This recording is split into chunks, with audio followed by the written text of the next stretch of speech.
من يهد الله فلا مضل له ومن يضلل فلا هادي له وأشهد أن لا إله إلا الله وحده لا شريك له وأشهد أن محمدا عبده ورسوله أرسله بالهدى ودين الحق ليظهره على الدين كله ولو كره المشركون اللهم صل على محمد وعلى آل محمد كما صليت على إبراهيم وعلى آل إبراهيم إنك حميد مجيد اللهم بارك على محمد وعلى آل محمد كما باركت على إبراهيم وعلى آل إبراهيم إنك حميد مجيد أما بعد فإن خير الحديث كتاب الله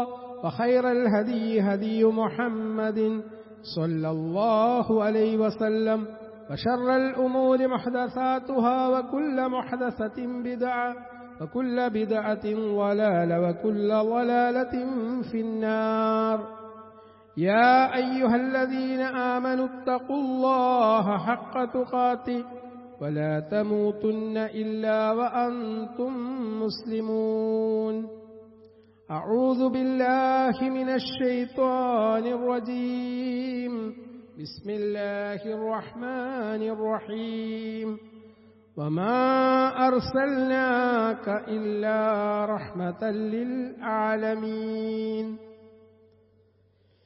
ഏറെ സ്നേഹം നിറഞ്ഞ സത്യവിശ്വാസികളെ, ജീവിതത്തിൻ്റെ സ്വകാര്യ സന്ദർഭങ്ങളിലും പരസ്യമേഖലയിലും നമ്മെ സൃഷ്ടിച്ച് പരിപാലിക്കുന്ന അത്യുദാരനായ അള്ളാഹുവിൻ്റെ വിധിവിലക്കുകൾ കഴിവിൻ്റെ പരമാവധി സൂക്ഷിച്ച് ജീവിക്കണമേ എന്ന് എന്നോടും നിങ്ങളോടും ഉണർത്തുന്നു, വസിയത്ത് ചെയ്യുന്നു.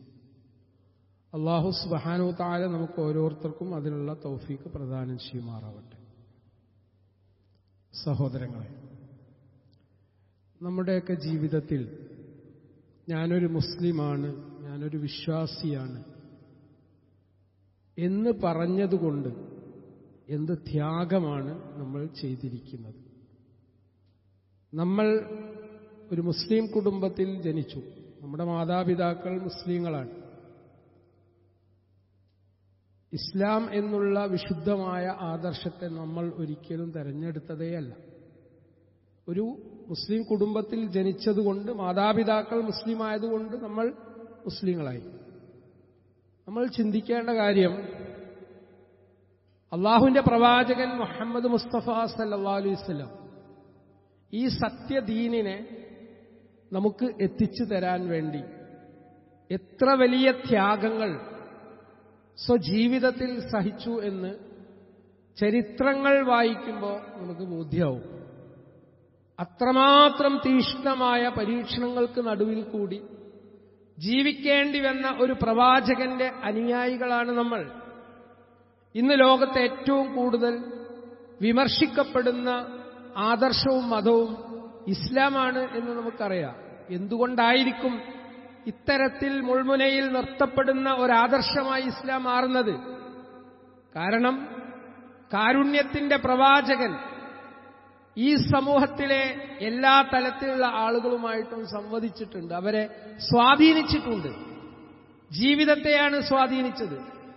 അതുകൊണ്ടാണ് വിശുദ്ധ ഖുർആൻ സൂറത്തുൽ അംബിയാ 107-ാമത്തെ വചനത്തിൽ പഠിപ്പിക്കുന്നു, വമാ അർസൽനാക ഇല്ലാ റഹ്മത്തൻ ലിൽ ആലമീൻ.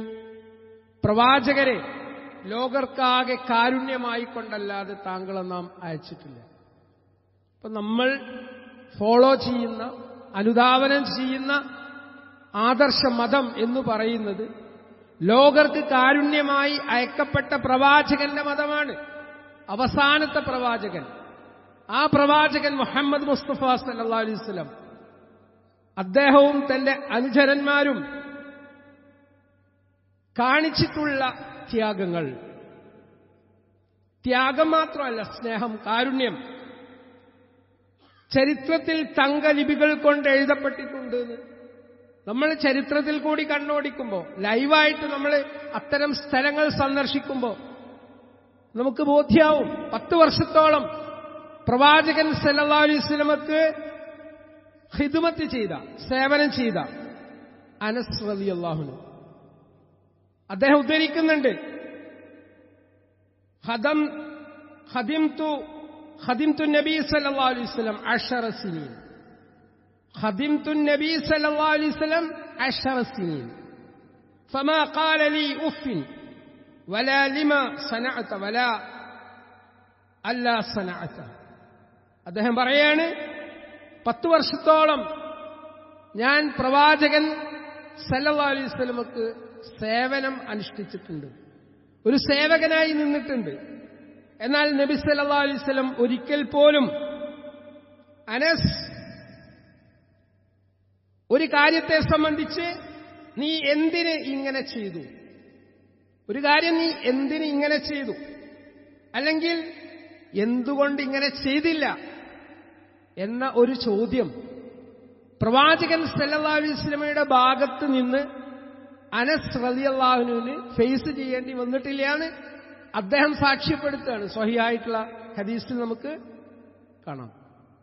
അതായത് തന്റെ കൂടെ വർഷങ്ങളോളം ജോലി ചെയ്ത യുവാവായ ചെറുപ്പക്കാരനായ ഒരു സേവകനോട് പ്രവാചകൻ സല്ലല്ലാഹു അലൈഹി വസല്ലം കാണിച്ച ക്ഷമ, ആ ക്ഷമ എന്ന് പറഞ്ഞാൽ 10 വർഷത്തോളം എന്ന് പോലും പറഞ്ഞില്ല.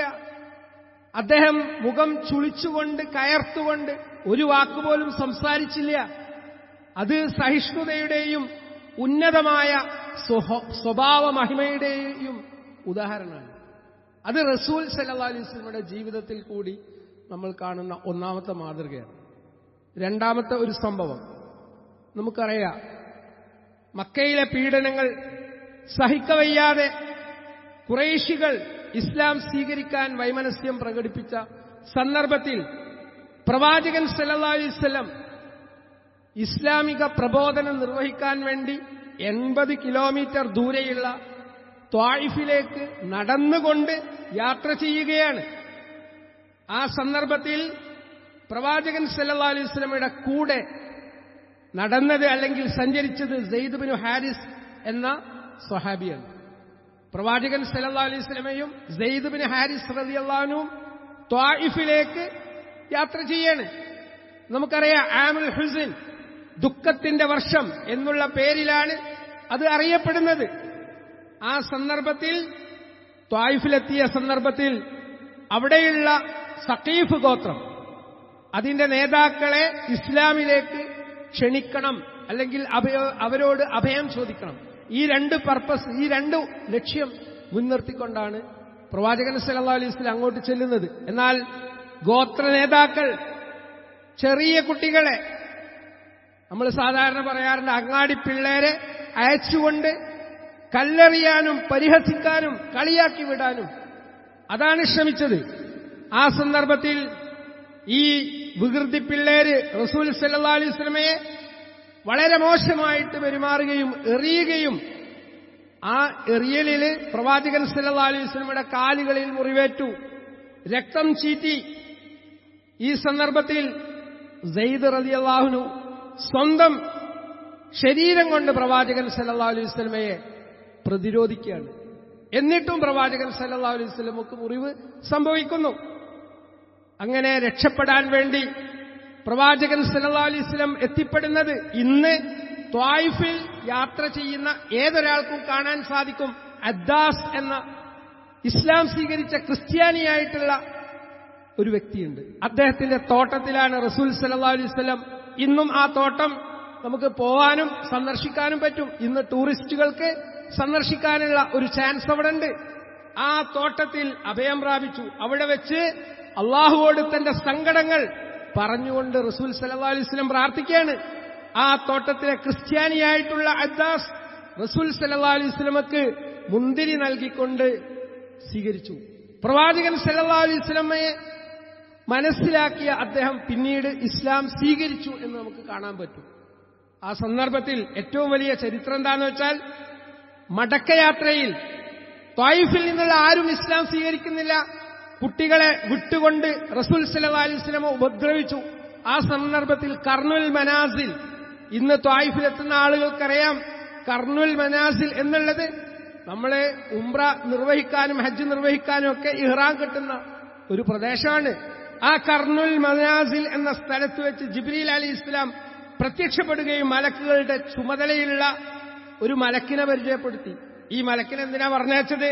ത്വായിഫുകാരെ രണ്ട് മലയുടെ ഇടയിൽ വെച്ചുകൊണ്ട് ചതച്ചരച്ച് കളയാൻ, നശിപ്പിച്ചു കളയാൻ ഓർഡർ പ്രവാചകൻ സല്ലല്ലാഹു അലൈഹി വസല്ലം ഒന്ന് ഓർഡർ കൊടുത്താൽ മതി, ആ പണി മലക്കുകൾ നിർവഹിക്കുമെന്ന് പറഞ്ഞപ്പോ അദ്ദേഹം പറഞ്ഞു, പ്രവാചകൻ സല്ലല്ലാഹു അലൈഹി വസല്ലം പറഞ്ഞു, ബൽ അർജു അൻ യുഖ്രിജുല്ലാഹ് മിൻ അസ്ലാബിഹിം മൻ യഅ്ബുദുല്ലാഹ വഹ്ദഹു ലാ യുശ്രിക് ബിഹി ശൈഅ. പ്രവാചകൻ സല്ലല്ലാഹു അലൈഹി വസല്ലം ജിബ്രീൽ അലൈഹിസ്സലാമിനോട് പറഞ്ഞ മറുപടി ഇതാണ്: വേണ്ട, അള്ളാഹുവിൽ യാതൊന്നിനെയും പങ്കു ചേർക്കാത്ത, അവനെ മാത്രം ആരാധിക്കുന്ന ഒരു തലമുറയെ അവൻ ഇവരുടെ നട്ടെല്ലുകളിൽ നിന്ന് പുറത്തു കൊണ്ടുവരുമെന്ന് ഞാൻ പ്രത്യാശിക്കുന്നു. അങ്ങേയറ്റം ഉപദ്രവം സഹിച്ചു. 80 കിലോമീറ്ററോളം യാത്ര ചെയ്തു. ആ നാട്ടുകാർ ബഹിഷ്കരിച്ചു. ആ സന്ദർഭത്തിൽ അവരെ നശിപ്പിക്കാൻ വേണ്ടിയിട്ടല്ല പ്രവാചകൻ സല്ലല്ലാഹു അലൈഹി വസല്ലം പ്രാർത്ഥിച്ചത്, അവരിൽ നിന്ന് പ്രതീക്ഷ കൈവിടാതെ അവർക്കനുകൂലമായിട്ടാണ് ദുആ ചെയ്തത്. ഇതാണ് കാരുണ്യത്തിന്റെ പ്രവാചകനായിരുന്നു മുഹമ്മദ് മുസ്തഫ സല്ലല്ലാഹു അലൈഹി വസല്ലം എന്ന് പറയാൻ കാരണം. പിന്നീട് നമുക്ക് കാണാൻ സാധിക്കും, ഇസ്ലാമിക ചരിത്രത്തിൽ ഉമ്മത്തിന്റെ പണ്ഡിതൻ എന്ന പേരിൽ അറിയപ്പെടുന്ന ഇബ്നു അബ്ബാസ് റളിയല്ലാഹു അൻഹു, അദ്ദേഹത്തിന്റെ അവസാന കാലഘട്ടത്തിൽ അദ്ദേഹം ത്വായിഫിലേക്ക് പോവാണ്. ആ ത്വായിഫിൽ വെച്ചുകൊണ്ടാണ് അദ്ദേഹം മരണപ്പെടുന്നത്. ഇസ്ലാമിക ദഅ്വാ രംഗം ഏറ്റവും സജീവമായ കാലഘട്ടമായിരുന്നു ഇബ്നു അബ്ബാസ് റളിയല്ലാഹു അൻഹുവിന്റേത്. ഖുർആനും ഹദീസുകളും പഠിക്കാൻ വേണ്ടി നാനാ ദിക്കുകളിൽ നിന്ന് ആളുകൾ അവിടെ എത്തി എന്നുള്ളത് ഇന്നും ചരിത്രം അവിടെ ബാക്കി നിൽക്കുന്നുണ്ട്. ഇബ്നു അബ്ബാസ് റളിയല്ലാഹു അൻഹുവിന്റെ പേരിലുള്ള പള്ളി ഇന്ന് ത്വായിഫ് സന്ദർശിക്കുന്ന ഏതൊരാൾക്കും കാണാൻ സാധിക്കും. ഇപ്പൊ എന്താ ഇന്ന് മനസ്സിലാകുന്നത്? പ്രതികൂലമായിട്ടുള്ള സാഹചര്യങ്ങളിൽ അള്ളാഹുവിൽ തവക്കുൽ ചെയ്യുക എന്നുള്ള ഒരു വലിയ പാഠം പ്രവാചകൻ സല്ലല്ലാഹു അലൈഹി വസല്ലം പഠിപ്പിക്കുകയാണ്. ഇനി മൂന്നാമത്തെ ഒരു ഉദാഹരണം, മക്ക വിജയത്തിന്റെ അവസരം. നമുക്കറിയാം, ദീർഘ പീഡനങ്ങൾക്ക് ശേഷം മദീനയിൽ നിന്ന് പ്രവാചകൻ സല്ലല്ലാഹു അലൈഹി വസല്ലം പിന്നീട് മക്കയിലേക്ക് വരുന്നത് മക്ക ഫത്ഹിന്റെ അവസ്ഥയിലാണ്. ഇദാ ജാഅ നസ്റുല്ലാഹി വൽ ഫത്ഹ് എന്ന വിശുദ്ധ ഖുർആനിന്റെ ആയത്തുകൾ ആ മക്ക ഫത്ഹുമായി ബന്ധപ്പെട്ടതാണ്. അള്ളാഹുവിന്റെ സഹായം, മഹത്തായ വിജയം റസൂൽ സല്ലല്ലാഹു അലൈഹി വസല്ലമയെ തേടിയെത്തി. മക്ക കീഴടക്കിയിട്ടുള്ള ദിവസം പ്രവാചകൻ സല്ലല്ലാഹു അലൈഹി വസല്ലം അവിടെ കൂടിയിരുന്ന ആളുകളോട് ചോദിച്ചു, ഞാൻ നിങ്ങളോട് ഏത് രീതിയിൽ പെരുമാറുമെന്നാണ് നിങ്ങൾ പ്രതീക്ഷിക്കുന്നത്? മക്ക എന്റെ കൺട്രോളിൽ വന്നു, ഈ സമയത്ത് ഞാൻ നിങ്ങളോട് എങ്ങനെ പെരുമാറും എന്നാണ് നിങ്ങൾ പ്രതീക്ഷിക്കുന്നത്? അപ്പോൾ അവർ മറുപടി പറഞ്ഞു, അവിടെ കൂടിയിട്ടുള്ള അവിശ്വാസികളായിട്ടുള്ള ആളുകൾ പറഞ്ഞു, താങ്കൾ ഉദാരനാണ്, ഉദാരനായ സഹോദരനാണ്, ഉദാരനായിട്ടുള്ള സഹോദരന്റെ മകനുമാണ്. താങ്കളിൽ നിന്ന് ഉദാരതയല്ലാതെ മാന്യതയല്ലാതെ ഞങ്ങൾ പ്രതീക്ഷിക്കുന്നില്ല. ഈ സന്ദർഭത്തിൽ പ്രവാചകൻ സല്ലല്ലാഹു അലൈഹി വസല്ലം പറഞ്ഞ മറുപടി, ലാ തസ്രിബ അലൈക്കുമുൽ യൗം ഇദ്ഹബൂ ഫഅൻതുമുത് തുലഖാ. ഇന്ന് നിങ്ങളോട് യാതൊരു പ്രതികാരവുമില്ല, നിങ്ങൾ പൊയ്ക്കൊള്ളുക, നിങ്ങൾ സ്വതന്ത്രരാണ്. പ്രവാചകൻ സല്ലല്ലാഹു അലൈഹി വസല്ലമയെ ദീർഘകാലം ഉപദ്രവിച്ച, പ്രയാസപ്പെടുത്തിയ, പീഡനങ്ങൾ നൽകിയ ആ സമൂഹത്തിന് മാപ്പ് കൊടുക്കുന്ന കാരുണ്യത്തിന്റെ പ്രവാചകൻ. നമ്മൾ ആലോചിച്ചു, ഇന്നത്തെ ഒരു ഫെസിലിറ്റീസും അവിടെയല്ല. എല്ലാവിധ പരീക്ഷണങ്ങളും ത്യാഗങ്ങളും ചെയ്തുകൊണ്ടാണ് പ്രവാചകൻ സല്ലല്ലാഹു അലൈഹി വസല്ലം ആ നാട്ടിലേക്ക് തിരിച്ചു വരുന്നത്. അപ്പോൾ അവരോട് പ്രതികാരം ചെയ്യാനുള്ള എല്ലാ അവസരങ്ങളും ഉണ്ടായിട്ടും പ്രവാചകൻ സല്ലല്ലാഹു അലൈഹി വസല്ലം അവിടെ അവർക്ക് മാപ്പ് നൽകുകയാണ്. ഇനി മറ്റൊന്ന്, മദീന പള്ളിയിൽ ഒരു അറബിയായിട്ടുള്ള, കാട്ടറബിയായിട്ടുള്ള ഒരാൾ വന്ന് മൂത്രമൊഴിക്കുകയാണ്. മൂത്രമൊഴിച്ച വേളയിൽ നമുക്കറിയാം, സഹാബയെ കിറാം പെട്ടെന്ന് എഴുന്നേറ്റു, ഞങ്ങൾ അയാളെ കൈകാര്യം ചെയ്യട്ടെയോ എന്ന് ചോദിച്ചപ്പോ പ്രവാചകൻ സല്ലല്ലാഹു അലൈഹി വസല്ലം പറഞ്ഞു, ഒരു മൂത്രമൊഴിക്കട്ടെ. മൂത്രമൊഴിച്ചതിന് ശേഷം ഒരു ബക്കറ്റ് വെള്ളം കൊണ്ടുവരാൻ പറഞ്ഞു. എന്നിട്ട് അങ്ങോട്ട് അവിടേക്ക് ഒഴിച്ചു. എന്നിട്ട് അദ്ദേഹത്തിന് കാര്യങ്ങൾ പറഞ്ഞു കൊടുത്തു, കൃത്യമായി ബോധ്യപ്പെടുത്തു. ഇത് അള്ളാന്റെ ഭവനമാണ്, ഈ ഭവനത്തിൽ സുജൂദ് ചെയ്യുന്ന സ്ഥലമാണ്, ഇവിടെ മൂത്രമൊഴിക്കാൻ പാടില്ല. ആ വ്യക്തി പിന്നീട് ഇസ്ലാം സ്വീകരിക്കുന്നു. എന്തുകൊണ്ടായിരിക്കും അത്? പ്രവാചകൻ സല്ലല്ലാഹു അലൈഹി വസല്ലം കാണിച്ച കാരുണ്യം, സ്നേഹം, ആർദ്രത. അതുപോലെ തന്നെ സഹോദരന്മാരെ, നമ്മൾ മനസ്സിലാക്കുക, ഉഹുദ് യുദ്ധവേളയിൽ പ്രവാചകൻ സല്ലല്ലാഹു അലൈഹി വസല്ലമയുടെ പല്ല് പൊട്ടി, മുഖത്ത് പരിക്കേറ്റു. അനുചരന്മാർ ശത്രുക്കൾക്കെതിരെ പ്രാർത്ഥിക്കാൻ വേണ്ടിയിട്ട് റസൂൽ സല്ലല്ലാഹു അലൈഹി വസല്ലമയോട് ആവശ്യപ്പെടുകയാണ്. അത്രമാത്രം വലിയ പ്രയാസങ്ങൾ പ്രവാചകൻ സല്ലല്ലാഹു അലൈഹി വസല്ലമക്ക് ഉണ്ടായ വേളയിൽ ശത്രുക്കൾക്കെതിരിൽ പ്രാർത്ഥിക്കണം പ്രവാചകരെ. ഇത് പറയുന്ന സമയത്ത് പ്രവാചകൻ പറയാണ്, ഇന്നി ലം അബ്അസ് ലഅനൻ ഇന്നമാ ബഅസ്തു റഹ്മ.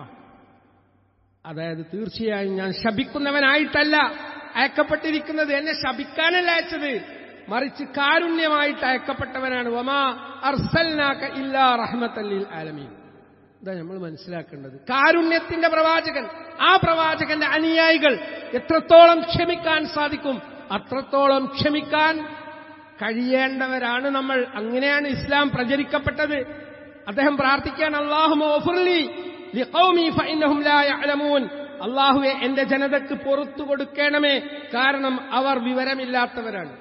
ഈ ആരോപണങ്ങൾ ഫേസ്ബുക്കിൽ കൂടിയും സോഷ്യൽ മീഡിയയിൽ കൂടിയും ഇസ്ലാമിനെ കുതിര കയറുന്ന ഒരുപാട് ആളുകൾ ഇന്ന് വർദ്ധിച്ചുകൊണ്ടിരിക്കുന്നു.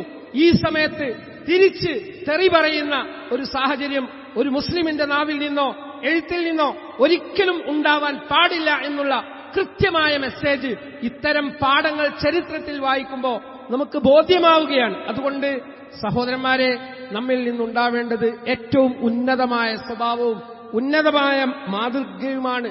പ്രവാചകൻ സല്ലല്ലാഹു അലൈഹി വസല്ലം നമ്മെ പഠിപ്പിച്ചത് അതാണ്. അതുകൊണ്ട് ജീവിതത്തിൽ ഉന്നത മൂല്യങ്ങൾ കാത്തുസൂക്ഷിക്കാൻ, പ്രവാചകൻ സല്ലല്ലാഹു അലൈഹി വസല്ലമയുടെ സുന്നത്തുകൾ ജീവിതത്തിൽ പകർത്താൻ നമുക്ക് ഓരോരുത്തർക്കും തൗഫീഖ് അല്ലാഹു സുബ്ഹാനഹു തആല നൽകി അനുഗ്രഹിക്കുമാറാവട്ടെ.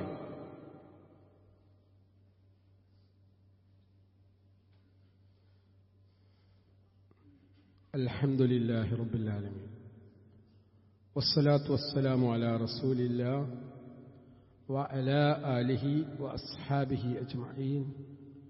യാ അയ്യുഹല്ലദീന ആമനൂ ഇത്തഖുല്ലാഹ ഹഖ്ക തുഖാതിഹി വലാ തമൂതുന്ന ഇല്ലാ വഅൻതും മുസ്ലിമൂൻ. സ്നേഹം നിറഞ്ഞ സത്യവിശ്വാസികളെ, അള്ളാഹുവിന്റെ വിധിവിലക്കുകൾ സൂക്ഷിച്ച് ജീവിക്കണമെന്ന് ഒരിക്കൽ കൂടി എന്നെയും നിങ്ങളെയും ഓർമ്മപ്പെടുത്തുന്നു, വസിയത്ത് ചെയ്യുന്നു.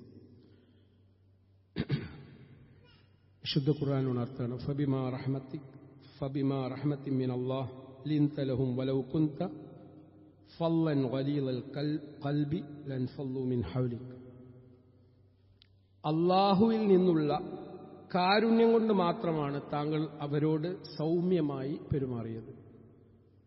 ആലോചിച്ച് നോക്കിയേ, റസൂൽ സല്ലല്ലാഹു അലൈഹി വസല്ലമയെ പരിചയപ്പെടുന്ന ഓരോ ആളും, ഇതൊക്കെ ചരിത്രം വായിക്കുമ്പോൾ നമുക്ക് ബോധ്യമാണ്, ഓരോ വ്യക്തിക്കും ഫീൽ ചെയ്യുന്നത് അള്ളാഹുവിന്റെ പ്രവാചകൻ മുഹമ്മദ് സല്ലല്ലാഹു അലൈഹി വസല്ലമക്ക് ഏറ്റവും കൂടുതൽ ഇഷ്ടം എന്നോടാണെന്ന് അദ്ദേഹത്തെ പരിചയപ്പെടുന്ന, അദ്ദേഹത്തോട് പെരുമാറുന്ന ഓരോ ആൾക്കും ഫീൽ ചെയ്തിട്ടുണ്ട്. നമ്മൾ ചിന്തിക്കുക, നമ്മളെ കണ്ടിട്ട് ഏതെങ്കിലും ഒരാൾക്ക് അങ്ങനെ ഫീൽ ചെയ്തിട്ടുണ്ടോ? ഇതെങ്ങനെ ഇസ്ലാമിലേക്കാൾ വരിക? അപ്പൊ തകരാറ്, പ്രൊഡക്റ്റ് നല്ലതാണ്, മാർക്കറ്റ് ചെയ്യുന്ന ആൾ മോശമാണ്. നല്ല ഉൽപ്പന്നമുണ്ട്, നമ്മളെ കയ്യിൽ ഏറ്റവും നല്ല ഒരു പ്രോഡക്റ്റ് ഉണ്ട്. ഇപ്പം ഇന്നത്തെ കാലം എന്ന് പറഞ്ഞാൽ മാർക്കറ്റിങ്ങിന്റെ, ഡിജിറ്റൽ മാർക്കറ്റിങ്ങിന്റെ കാലഘട്ടത്തിലാണ് നമ്മൾ ജീവിക്കുന്നത്. പ്രൊഡക്റ്റ് നല്ലതാണ്. ആ പ്രോഡക്റ്റ്, ആ ഉൽപ്പന്നം നമ്മൾ മാർക്കറ്റ് ചെയ്യുമ്പോൾ മാർക്കറ്റ് ചെയ്യുന്ന വ്യക്തി ആര്? അത് വളരെ പ്രധാനമാണ്. നമ്മളെ കയ്യിലുള്ള പ്രോഡക്റ്റ് ഇസ്ലാമാണ്.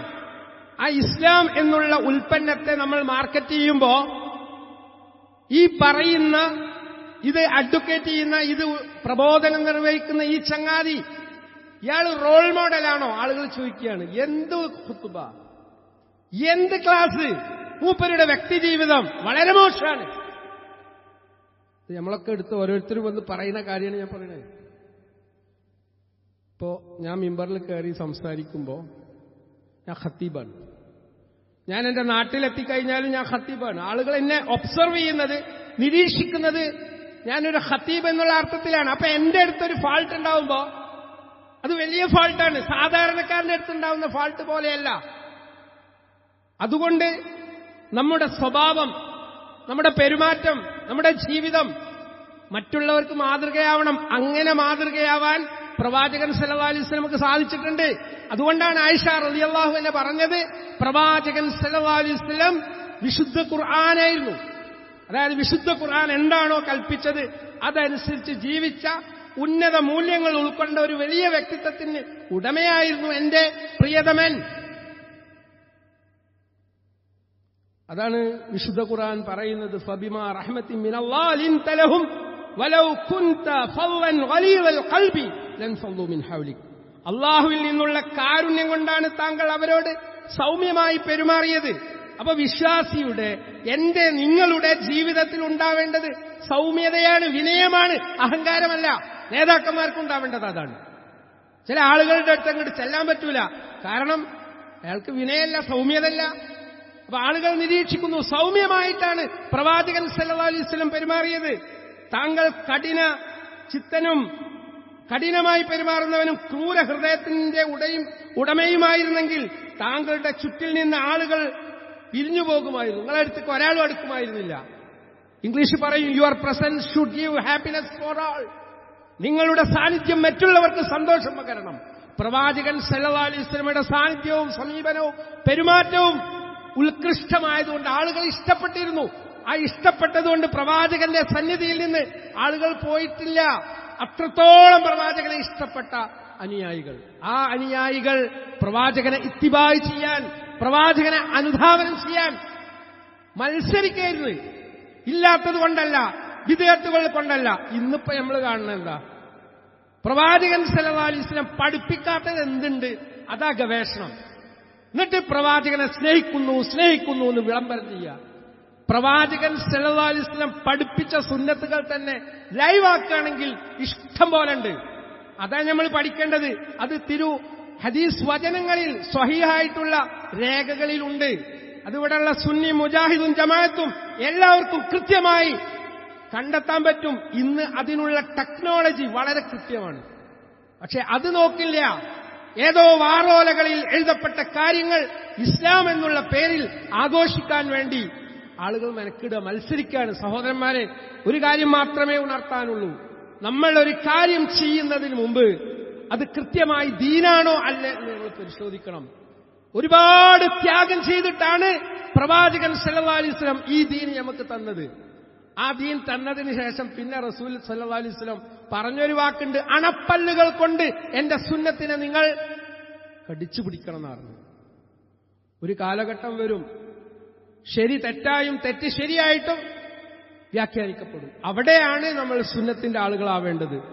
നാം ഇത്തരം കാര്യങ്ങളിൽ നിന്ന് പഠിക്കേണ്ട ഏറ്റവും പ്രധാനപ്പെട്ട സംഗതി മാപ്പ് നൽകുക, വിട്ടുവീഴ്ച നൽകുക. നമ്മളൊക്കെ ലൈഫിൽ, കുടുംബത്തിലും വ്യക്തിജീവിതത്തിലും സമൂഹത്തിലൊക്കെ നമ്മൾ ജീവിക്കുമ്പോൾ അള്ളാന്റെ റസൂൽ മാതൃക എന്തിലാണ്? വിട്ടുവീഴ്ചയിലാണ്, മാപ്പ് നൽകുന്നതിലാണ്. ഇപ്പോൾ എനിക്ക് പറയുന്ന ഖതീബായ എനിക്ക് സാധിക്കാതെ പോകുന്ന കാര്യം എന്താണ്? മാപ്പ് നൽകാനാണ്. കാരണം ശൈത്താൻ എന്നെ അങ്ങേയറ്റം പിടിക്കുന്നുണ്ട്. പല കുടുംബ പ്രശ്നങ്ങളുടെയും അടിയാധാരം മാപ്പ് കൊടുക്കാൻ തയ്യാറില്ല എന്നുള്ളത് തന്നെയാണ്. രണ്ടാമത്തെ കാര്യം, തെറ്റുകളോട് സഹിഷ്ണുത കാണിക്കാൻ മൃദു സമീപനം. ഏത്? ആ മൂത്രമൊഴിച്ച സംഭവം ആലോചിച്ച് നോക്കുങ്ങള്. മൂത്രമൊഴിച്ചപ്പോ ഉടനെ തന്നെ അവനെ വകവരുത്താനല്ല, അയാൾ അറിവില്ലാതെ പള്ളി വന്ന് മൂത്രമൊഴിച്ച അയാൾ മൂത്രമൊഴിക്കട്ടെ, മൂപ്പരുടെ പ്രയാസം മാറ്റട്ടെ, എന്നിട്ട് മൂപ്പരോട് ഗുണദോഷിച്ചു. 3, നമ്മുടെ കീഴിലുള്ള ഉദ്യോഗസ്ഥന്മാരോട് എങ്ങനെ പെരുമാറണം എന്നുള്ള മാന്യമായിട്ടുള്ള പാഠം അനസ് റളിയല്ലാഹുവിന്റെ റിപ്പോർട്ടിലുണ്ട്. അതുപോലെ വാത്സല്യവും സ്നേഹവും നമ്മൾ പ്രകടിപ്പിക്കേണ്ട വികാരങ്ങളാണ്. മൃഗത്തോടാവട്ടെ, പ്രകൃതിയോടാവട്ടെ, സഹജീവികളോടാവട്ടെ, എല്ലാവരോടും കാരുണ്യം പ്രകടിപ്പിക്കാൻ കൽപ്പിക്കപ്പെട്ട ഏറ്റവും ഉത്തമ സമുദായത്തിലെ മെമ്പേഴ്സാണ് ഈ പള്ളിയിലിരിക്കുന്ന ഞാനും നിങ്ങളും. അതുകൊണ്ട് നമ്മുടെ ജീവിതത്തെ നന്നാക്കി തീർക്കാനുള്ള പരിശ്രമങ്ങൾ, പ്രാർത്ഥനകൾ നമ്മൾ നിരന്തരം നടത്തിക്കൊണ്ടിരിക്കുക. മുസ്ലിമായിക്കൊണ്ടല്ലാതെ നമ്മൾ മരിക്കരുത് എന്ന് കേൾക്കുമ്പോൾ മുസ്ലിം ആവാൻ വേണ്ടി നമ്മൾ അധ്വാനിക്കുക. അള്ളാഹു നമ്മെ അനുഗ്രഹിക്കട്ടെ. اللهم اغفر للمؤمنين والمؤمنات والأحياء منهم والأموات إنك مجيب الدعوات يا قاضي الحاجات توفنا مسلما وألحقنا بالصالحين اللهم أجرنا من النار اللهم أجرنا من النار اللهم أجرنا من النار ربنا تقبل منا إنك أنت السميع العليم وتب علينا إنك أنت التواب الرحيم ربنا ظلمنا أنفسنا وإن لم تغفر لنا وترحمنا لنكونن من الخاسرين ربنا آتنا في الدنيا حسنة وفي الآخرة حسنة وقنا عذاب النار وصلى الله على محمد وعلى آله وأصحابه أجمعين.